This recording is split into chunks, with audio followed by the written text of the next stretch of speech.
কুরবানির গোশত 3 ভাগ নয়, কয় ভাগ করবেন সঠিক সমাধান জানুন। আমাদের সমাজে প্রচলিত একটা ভুল তত্ত্ব হচ্ছে কুরবানির গোশত 3 ভাগ করতে হয়।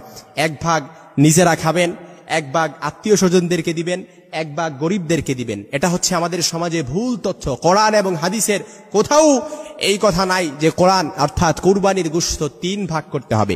কিন্তু কয় ভাগ করবেন সঠিক, অবশ্যই কুরবানির গোশত দান করতে হবে, কিন্তু কয় ভাগ করবেন এক্ষেত্রে সঠিক সমাধান আল্লাহ তাআলাই দিয়ে দিয়েছেন সূরাতুল হজের 28 এবং 36 নম্বর আয়াতে।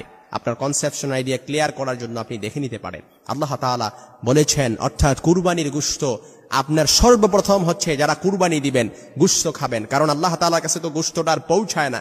গোশতটা তো অবশ্যই খাবেন আপনি, এটা আল্লাহ তাআলা নিষেধ করে নাই। লা ইয়ানালাল্লাহু লুহুমুহা ওয়ালা দিমাউহা ওয়ালাকি ইয়ানালুহুত তাকওয়া মিনকুম। আল্লাহ তাআলার কাছে তাকওয়া পৌঁছায়, রক্ত গোশত এগুলো পৌঁছায় না। গোশত খান, তবে সর্বপ্রথম কুলু, নিজেরা খান। তারপর কি করবেন বা ইসুন, যারা হঠাৎ সমস্যায় পতিত হয়ে গেছে, লাখ লাখ টাকার মালিক ছিল, অনেক সম্পদের মালিক ছিল, এখন দিন এনে দিনে খায়, অর্থাৎ টাকা পয়সা কিচ্ছু নাই, কুরবানি দেওয়ার সামর্থ্য নাই, এরকম হঠাৎ সমস্যায় পতিত হওয়া ব্যক্তি যদি থাকে, আপনি তাকে কুরবানির গোশত দান করেন, তাকে দেন। কুরবানির গোশত নিজেরা খাওয়ার পর তারপর তাকে দেন। তারপর 3 নাম্বার, ইসলাম আমাকে যে প্রেসক্রিপশন দিয়েছে, কোরআনে আল্লাহ তাআলা বলেছেন তারপর কাকে দিবেন? ফকির, যারা গরিব তাদেরকে দান করেন। তাদেরকে, গরিব মানুষ থাকলে, নিকটস্থ গরিব মানুষ তাদেরকে দান করেন। প্রতিবেশী, আপনার হক আছে অবশ্যই, এই প্রতিবেশীকে গরিব থাকলে তাদেরকে দান করেন।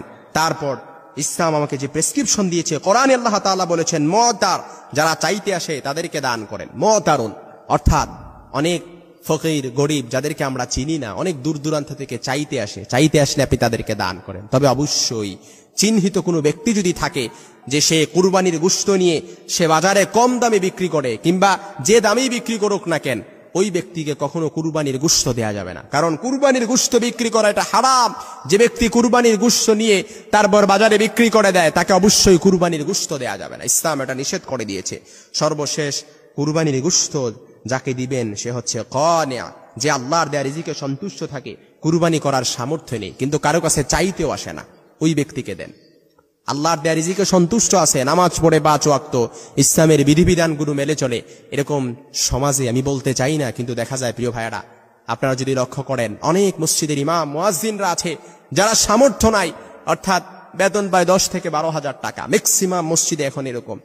ওই ব্যক্তি কিভাবে 25,000 20,000 টাকা শরীকে ওই ব্যক্তি কুরবানি দিবে? সেটা তো দুঃসাধ্য ব্যাপার, কল্পনাও করা যায় না। এজন্য মনে রাখবেন, যারা কুরবানির গোশত অর্থাৎ খাওয়ার পরে যারা এরকম ব্যক্তি আছে যারা কুরবানি দেয় নাই কিন্তু কারো কাছে চাইতেও আসে না, লজ্জায় চাইতে আসে না, ওই ব্যক্তিকে দান করেন। এটা আল্লাহর নির্দেশ। সূরাতুল হজের 28 এবং 36 নম্বর আয়াতে আল্লাহ তাআলা বিষয়টা ক্লিয়ার করেছেন। এজন্য কুরবানির গোশত 3 ভাগ নয়, 3 ভাগ নয়। আপনি সর্বপ্রথম নিজে খাবেন কুলু, তারপর বা ইসুন, হঠাৎ সমস্যায় পতিত হওয়া ব্যক্তিকে খাওয়ান, দান করেন। তারপর মুতারুন, যারা চাইতে আসে তাকে দান করেন। ফকির, যারা গরিব তাদেরকে দান করেন। কানিয়া, যারা আল্লাহর দেয়া রিজিকে সন্তুষ্ট থাকে কিন্তু কুরবানি করার সামর্থ্য নেই, কারো কাছে চাইতেও আসে না, ওই ব্যক্তিকে দান করেন।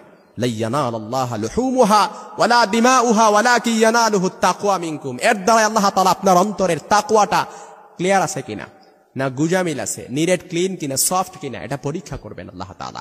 আল্লাহ তাআলা আমাদের সকলের কুরবানিগুলো কবুল করুক।